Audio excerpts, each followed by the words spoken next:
Leçon 1. Pas de nourriture à la maison. Et Anna, avez-vous déjà eu ces jours où vous rentrez à la maison et réalisez que vous n'avez pas de nourriture à la maison? Oui, j'ai certainement eu ces jours-là. Cela peut être vraiment frustrant. C'est le pire. J'ai toujours l'impression d'être coincé entre commander des plats à emporter ou aller à l'épicerie et repartir de zéro.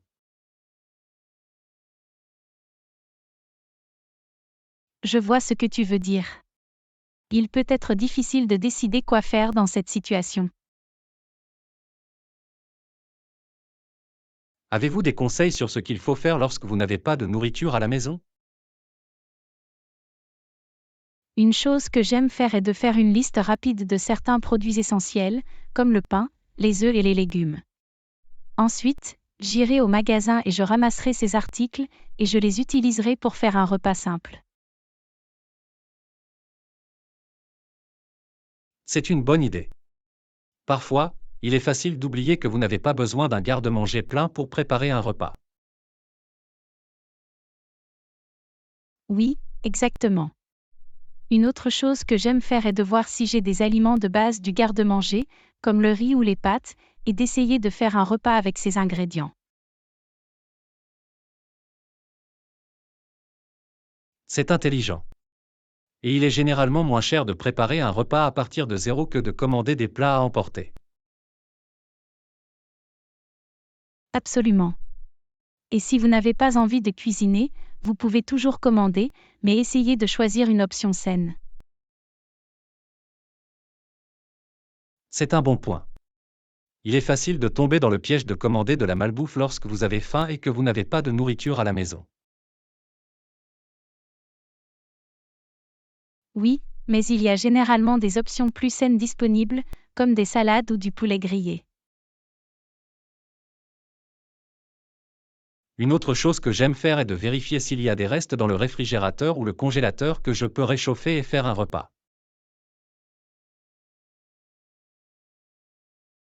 C'est aussi une bonne idée. Les restes peuvent sauver des vies les jours où vous n'avez pas de nourriture à la maison.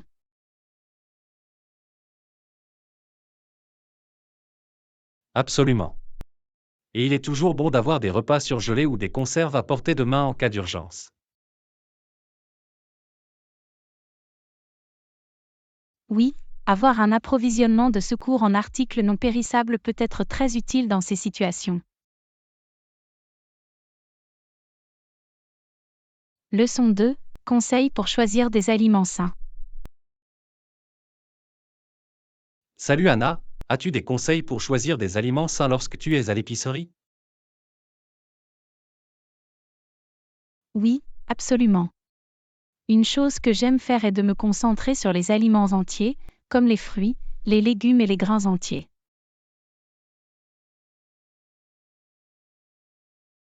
C'est un bon point. Les aliments entiers sont généralement plus nutritifs et moins transformés que les aliments emballés. Exactement. Et il est également important de prêter attention à la liste des ingrédients et aux informations nutritionnelles sur les aliments emballés. Oui, il peut parfois être difficile de déchiffrer toutes les informations sur les étiquettes. Avez-vous des conseils à ce sujet? Une chose à rechercher est la quantité de sucres ajoutés et de sodium dans le produit. Il est généralement plus sain de choisir des aliments contenant moins de ces ingrédients. C'est logique. Et qu'en est-il des graisses et des huiles? Il est important de choisir des graisses saines, comme celles que l'on trouve dans les noix, les avocats et l'huile d'olive. Et essayer d'éviter les gras trans et les huiles hydrogénées, que l'on trouve souvent dans les aliments transformés.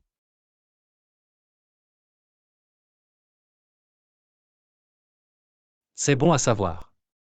Et qu'en est-il des sources de protéines? Il est important de choisir des protéines maigres, comme le poulet, le poisson et les haricots. Et essayer de limiter la viande rouge et les viandes transformées, qui sont liées à des problèmes de santé.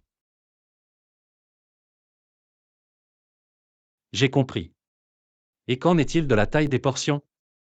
Est-ce quelque chose à garder à l'esprit lorsque vous choisissez des aliments sains? Absolument. Il est important de faire attention à la taille des portions et d'essayer de s'y tenir. C'est un bon point. Il peut être facile de trop manger, surtout si vous ne faites pas attention à la taille des portions. Oui, et il est également important d'écouter son corps et d'arrêter de manger quand on est rassasié. C'est vrai. Il est important d'être conscient de la quantité que nous mangeons, même s'il s'agit d'un aliment sain. Une autre chose à garder à l'esprit est de choisir une variété d'aliments de différents groupes alimentaires. De cette façon, vous pouvez obtenir tous les nutriments dont vous avez besoin. C'est un bon point. Il est important d'avoir une alimentation équilibrée qui comprend des fruits, des légumes, des céréales et des protéines.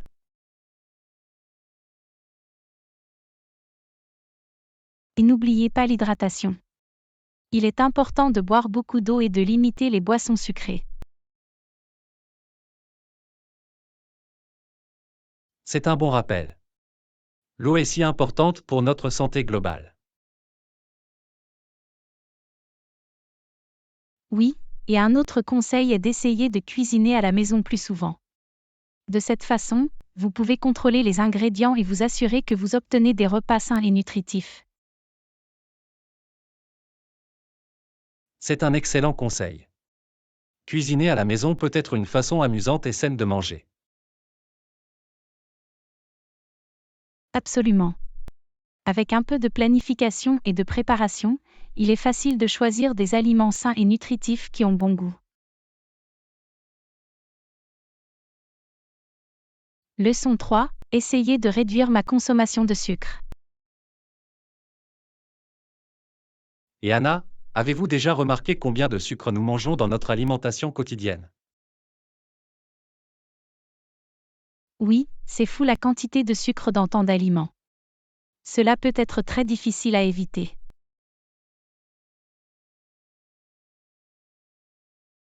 Je sais. J'ai essayé de réduire ma consommation de sucre, mais cela a été difficile. Avez-vous des conseils sur la façon de le faire?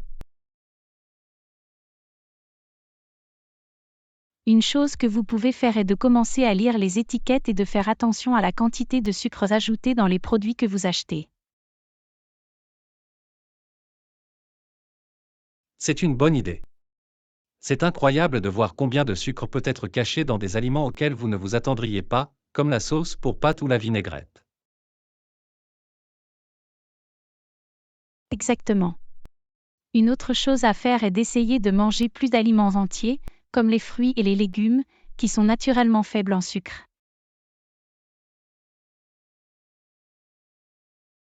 C'est logique. Et qu'en est-il des boissons? Les boissons sucrées comme les sodas et les jus peuvent être une grande source de sucres ajoutés.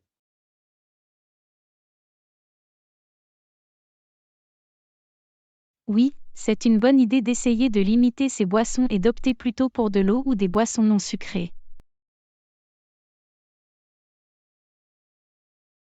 J'ai également entendu dire qu'il est important de manger des protéines et des graisses saines avec vos repas, car elles peuvent vous aider à vous sentir rassasié et à prévenir les envies d'aliments sucrés. C'est vrai. Et il est également important d'être conscient de la taille des portions et de ne pas trop manger, car cela peut également entraîner des envies d'aliments sucrés.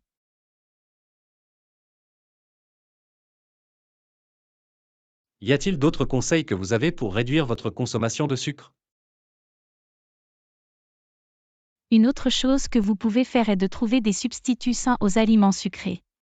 Par exemple, vous pouvez utiliser des édulcorants naturels comme le miel ou le sirop d'érable au lieu du sucre.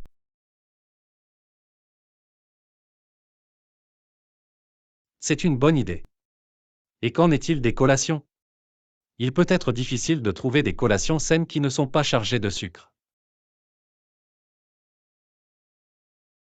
Oui, ça peut être difficile. Mais vous pouvez essayer de grignoter des fruits, des noix ou des légumes avec du houmous ou du guacamole au lieu de collations sucrées. Ce sont d'excellentes suggestions. Et qu'en est-il lorsque vous mangez au restaurant? Il peut être difficile de trouver des options saines qui ne sont pas chargées de sucre. C'est vrai. Mais vous pouvez essayer de rechercher des éléments de menu grillés ou rôtis au lieu de frits, et demander des vinaigrettes ou des sauces sur le côté afin que vous puissiez contrôler la quantité de sucre que vous consommez. Ce sont d'excellents conseils, Anna. Je pense que je vais commencer à les mettre en œuvre dans ma vie quotidienne. Il est important d'être conscient de la quantité de sucre que nous consommons et de prendre des mesures pour réduire là où nous le pouvons. Absolument. Le sucre peut créer une dépendance et avoir des effets négatifs sur notre santé, il est donc important d'être conscient de notre consommation et de faire des choix sains. Leçon 4. Fête de la bière. Et Anna, as-tu déjà organisé une fête de la bière auparavant? Non, je ne l'ai pas fait. Mais cela semble très amusant. Et vous? Oui, j'ai organisé quelques soirées bière dans le passé. Ils sont toujours un succès auprès de mes amis. C'est génial. Quel genre de bière servez-vous habituellement? J'aime avoir une variété de bières sous la main, alors je reçois généralement un mélange d'IPA, de stout et de lager. Et je m'assure toujours d'avoir des bières locales et artisanales aussi.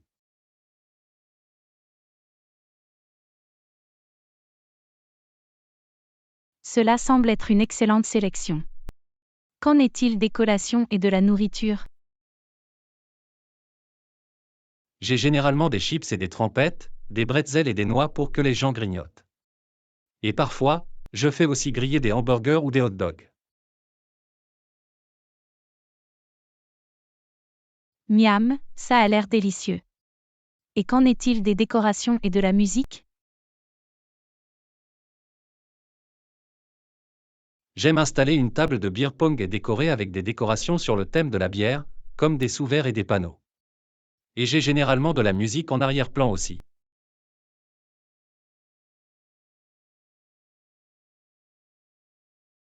Cela ressemble à une bonne ambiance. Avez-vous des conseils pour organiser une fête de bière réussie? Un conseil est de vous assurer d'avoir beaucoup de glace à portée de main pour garder les bières froides.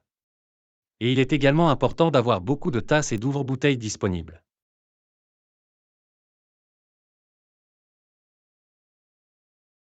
C'est un bon point. Et qu'en est-il de la sécurité? Avez-vous des conseils pour vous assurer que tout le monde boit de manière responsable? Oui, il est important de s'assurer que tout le monde a un moyen sécuritaire de rentrer à la maison, que ce soit par l'intermédiaire de chauffeurs désignés ou de services de covoiturage. Et je m'assure toujours d'avoir beaucoup d'eau disponible aussi, pour aider les gens à rester hydratés et sobres.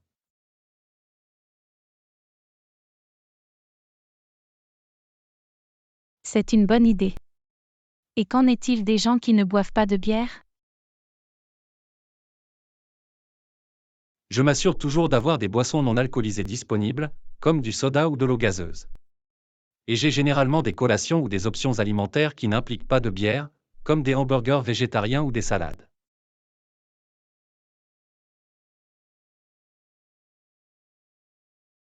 C'est réfléchi. Il est important de s'assurer que tout le monde se sente inclus et à l'aise à la fête.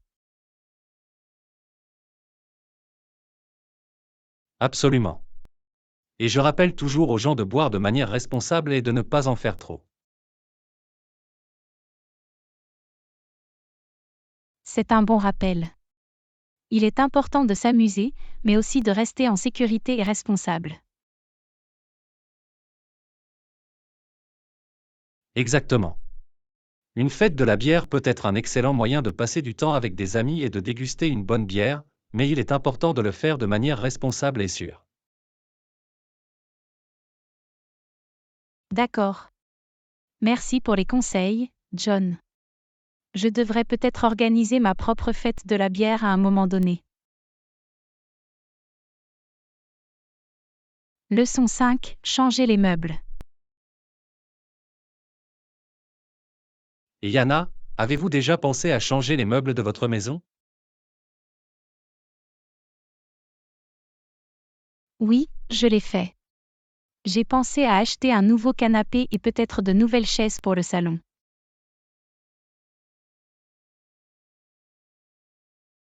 C'est une bonne idée. Changer vos meubles peut vraiment donner à votre maison un aspect et une sensation de fraîcheur. Absolument. Mais cela peut aussi être un gros investissement. Avez-vous des conseils pour choisir de nouveaux meubles sans vous ruiner?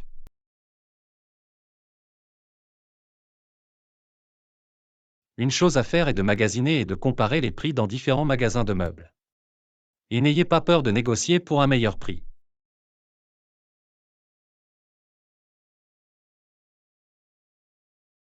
C'est une bonne idée. Et qu'en est-il de l'achat de meubles usagés? L'achat de meubles usagés peut être un excellent moyen d'économiser de l'argent. Vous pouvez consulter les friperies, les ventes de garage et les marchés en ligne pour de bonnes affaires.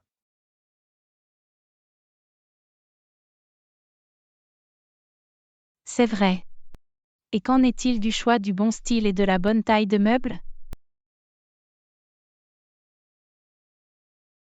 Il est important de choisir des meubles qui correspondent au style et à la taille de votre pièce. Vous ne voulez pas acheter quelque chose de trop grand ou trop petit pour l'espace.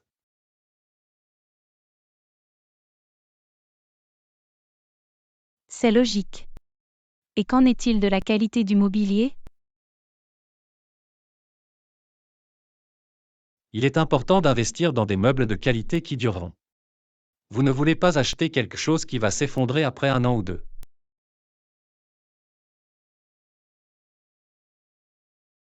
C'est un bon point. Et qu'en est-il de la couleur et du tissu des meubles?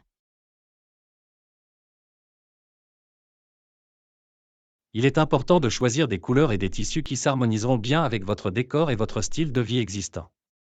Par exemple, si vous avez des animaux domestiques ou des enfants, vous voudrez peut-être choisir un tissu durable et facile à nettoyer.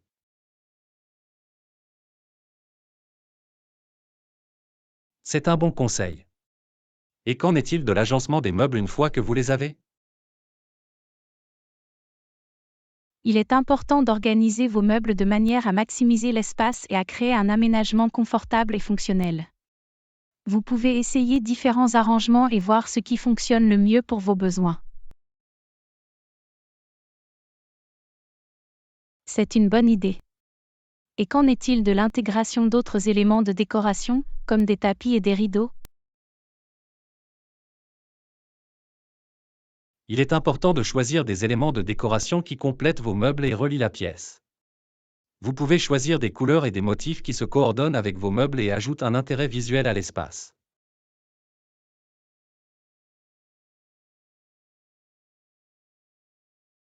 Ça sonne bien. Je suis enthousiaste à l'idée de commencer à chercher de nouveaux meubles et éléments de décoration pour ma maison. Leçon 6. Obtenir gratuitement un piano d'occasion. Et Anna, j'ai entendu dire que quelqu'un dans notre quartier donne un piano d'occasion gratuitement. Êtes-vous intéressé à l'obtenir?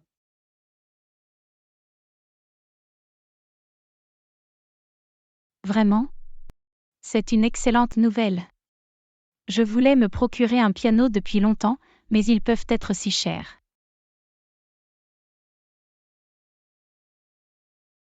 Oui, c'est une excellente opportunité. Et comme c'est gratuit, vous n'aurez pas à vous soucier de casser la banque.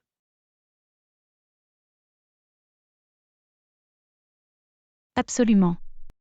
Mais je suis un peu nerveux à l'idée d'acheter un piano d'occasion. Et s'il n'est pas en bon état?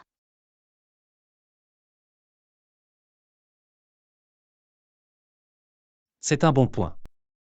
Mais vous pouvez toujours demander à un technicien de piano de venir l'inspecter avant de le ramener à la maison.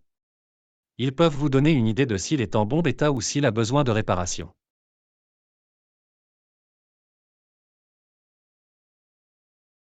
C'est une bonne idée. Et qu'en est-il de le déplacer? Les pianos sont lourds et peuvent être difficiles à déplacer. Oui, c'est quelque chose à considérer. Mais il existe des déménageurs de pianos professionnels qui peuvent vous aider à le déplacer en toute sécurité et sans l'endommager. C'est bon à savoir. Et qu'en est-il du tuning? Devez-vous accorder un piano après l'avoir déplacé? Oui, c'est une bonne idée d'avoir un accordeur de piano qui vient l'accorder après l'avoir déplacé. De cette façon, il sonnera à son meilleur et sera en bonne condition de jeu. C'est logique. Je suis enthousiasmée par la possibilité d'obtenir un piano. J'avais l'habitude de jouer quand j'étais plus jeune et ça me manque tellement. C'est génial à entendre. Et avoir un piano à la maison peut être un excellent moyen de se détendre après une longue journée.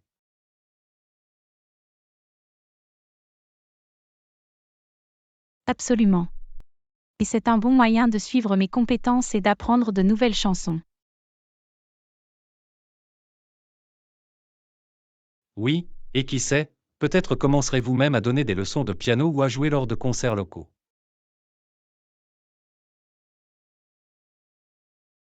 Ce serait incroyable. Je vais contacter la personne qui donne le piano et voir s'il est toujours disponible.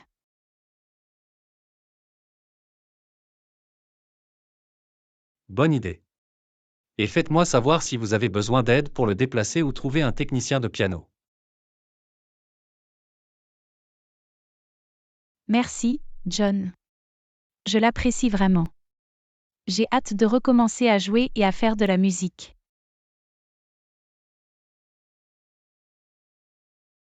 Leçon 7. Embauche d'un professeur de musique professionnel. Salut Anna, j'ai entendu dire que tu pensais prendre des cours de musique. Avez-vous envisagé d'embaucher un professeur de musique professionnel? Oui, je l'ai fait. Je pense que ce serait une bonne idée d'avoir un professeur qui peut me guider et m'aider à améliorer mes compétences. Absolument. Un professeur de musique peut vous aider avec la technique, la théorie et même les compétences de performance. C'est vrai. Mais je ne sais pas comment trouver un bon professeur de musique. Avez-vous des conseils? Une chose que vous pouvez faire est de demander des recommandations à des amis ou à des membres de votre famille qui ont déjà pris des cours de musique. Vous pouvez également vérifier en ligne pour les critiques des professeurs de musique locaux.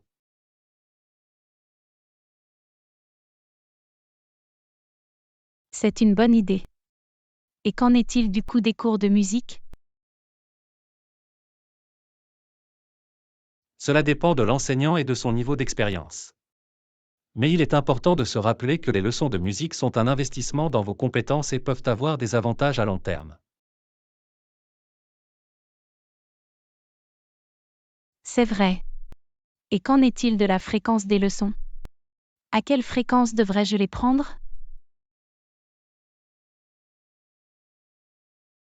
Cela dépend de votre emploi du temps et de vos objectifs. Certaines personnes prennent des leçons une fois par semaine, tandis que d'autres les prennent toutes les 2 semaines ou une fois par mois. C'est logique. Et qu'en est-il de l'âge de l'enseignant? Devrais-je chercher quelqu'un de plus âgé ou de plus jeune? Ça n'a pas vraiment d'importance. La chose la plus importante est de trouver quelqu'un qui est compétent, expérimenté et avec qui vous vous sentez à l'aise.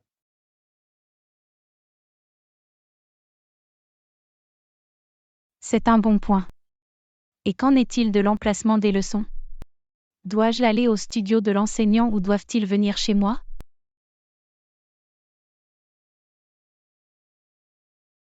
Cela dépend de vos préférences et de votre commodité.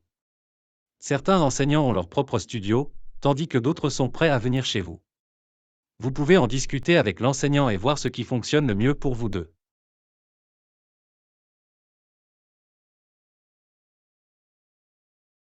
C'est une bonne idée. Et que dois-je attendre de mes cours de musique?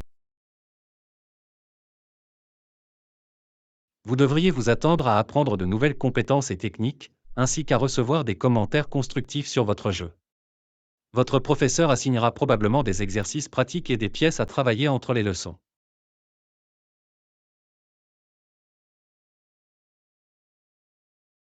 Ça sonne bien. Et qu'en est-il si j'ai un genre musical spécifique en tête, comme le jazz ou le classique?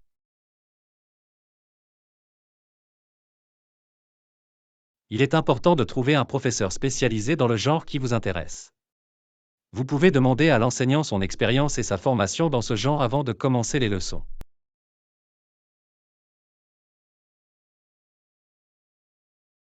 C'est une bonne idée.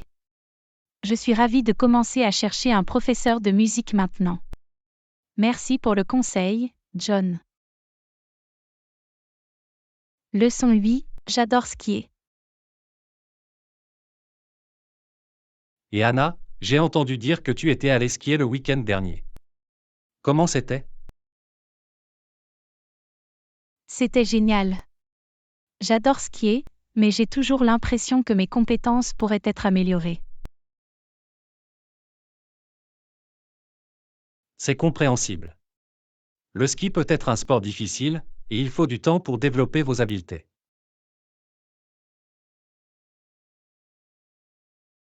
Oui, c'est vrai. Mais je veux vraiment m'améliorer. Avez-vous des conseils pour améliorer mes compétences en ski?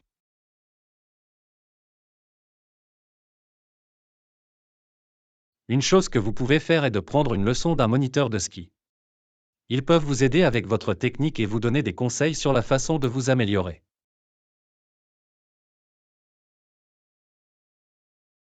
C'est une bonne idée. Et qu'en est-il de la pratique par moi-même?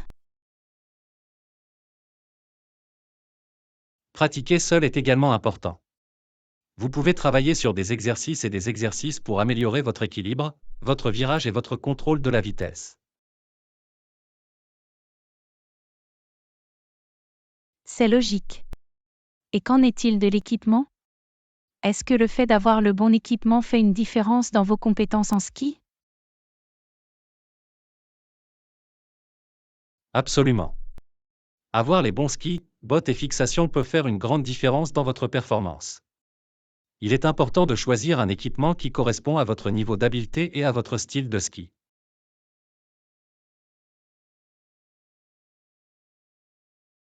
C'est bon à savoir. Et qu'en est-il du ski avec d'autres? Skier avec des skieurs plus expérimentés peut-il vous aider à améliorer vos habiletés? Skier avec des skieurs plus expérimentés peut être un excellent moyen d'apprendre de nouvelles habiletés et techniques. Vous pouvez regarder leur formulaire et leur demander des conseils sur la façon de s'améliorer. C'est un bon point. Et qu'en est-il du ski dans différents types de terrains? Skier sur différents types de terrains, comme les pentes raides ou les bosses, peut également vous aider à améliorer vos habiletés. Il vous met au défi d'utiliser différentes techniques et de vous adapter à différentes conditions.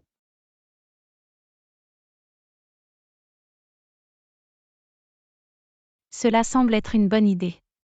Et qu'en est-il de rester en forme en dehors des pistes? Est-ce que cela fait une différence dans vos compétences en ski? Absolument. Rester en bonne forme physique peut aider à améliorer votre endurance, votre force et votre agilité, qui sont toutes importantes pour le ski.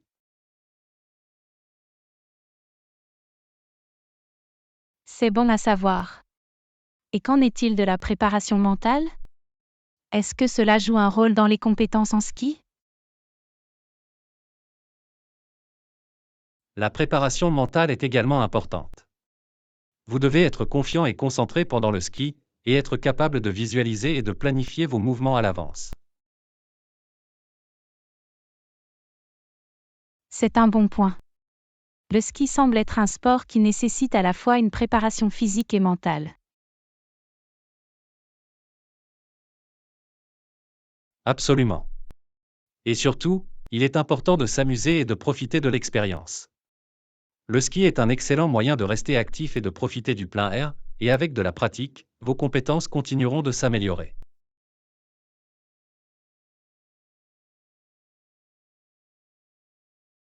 Leçon 9, je pensais avoir un animal de compagnie.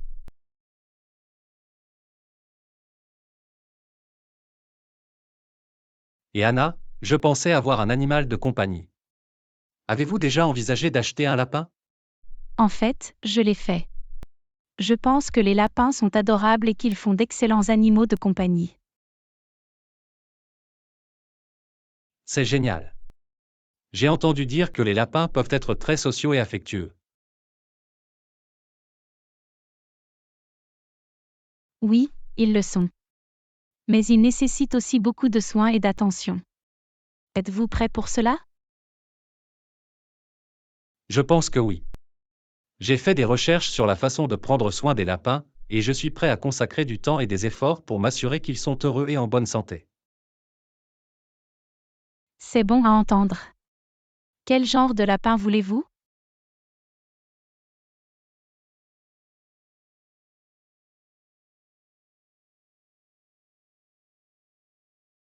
Je ne suis pas encore sûr. Il y a tellement de races et de types de lapins différents. Avez-vous des préférences? J'ai toujours aimé la race Holland Lop. Ils sont vraiment mignons et ont des oreilles tombantes.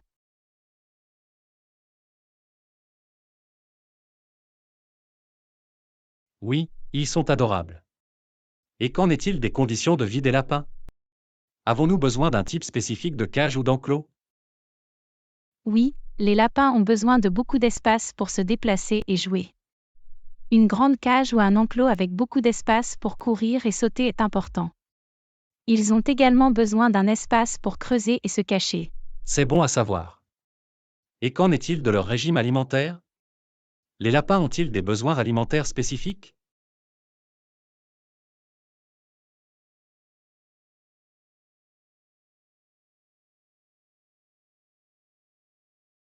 Oui, les lapins ont besoin d'une alimentation équilibrée qui comprend du foin, des légumes frais et une petite quantité de granulés. Je vois. Et qu'en est-il de leurs besoins en matière d'exercice? Devons-nous les emmener promener comme des chiens?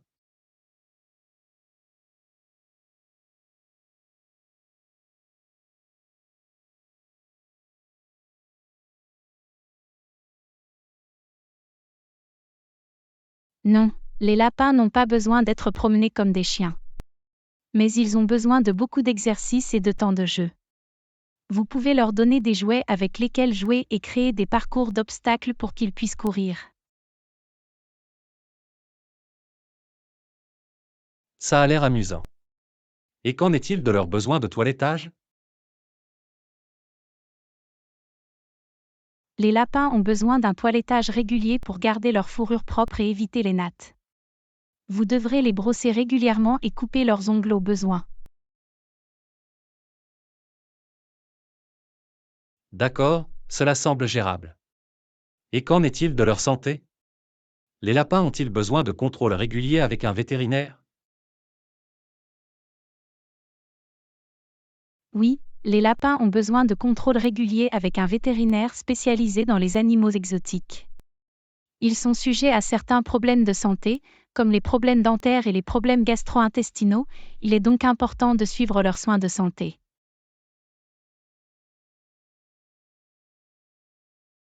Je vois. Il semble que prendre soin des lapins nécessite beaucoup d'efforts et de responsabilités.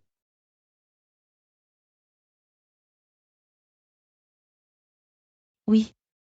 Mais ce sont aussi des animaux de compagnie très gratifiants et peuvent apporter beaucoup de joie et de camaraderie dans nos vies.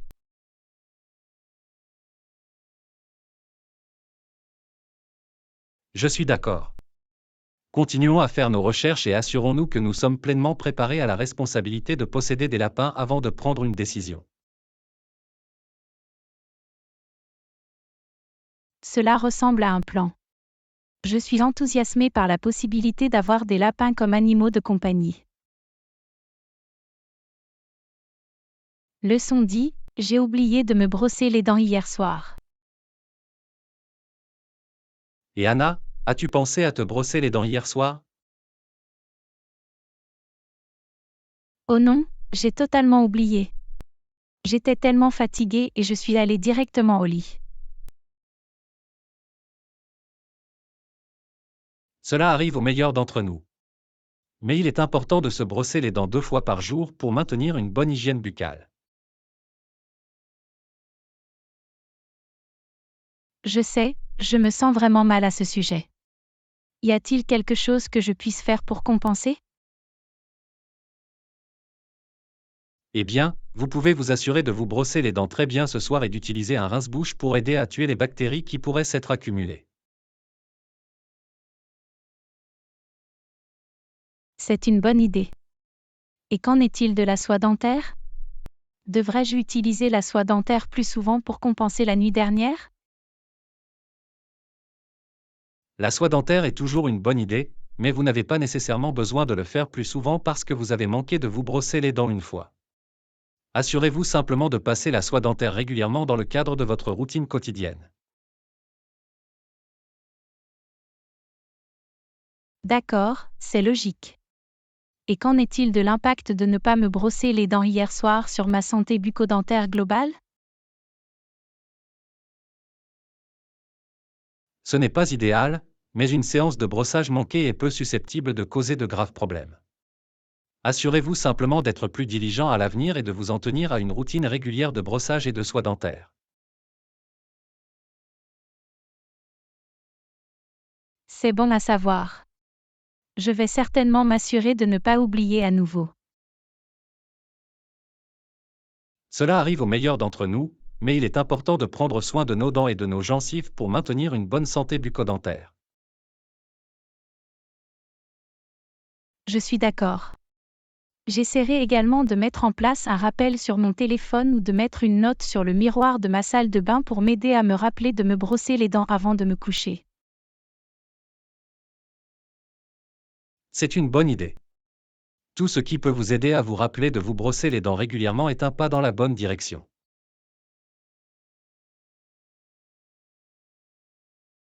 Absolument.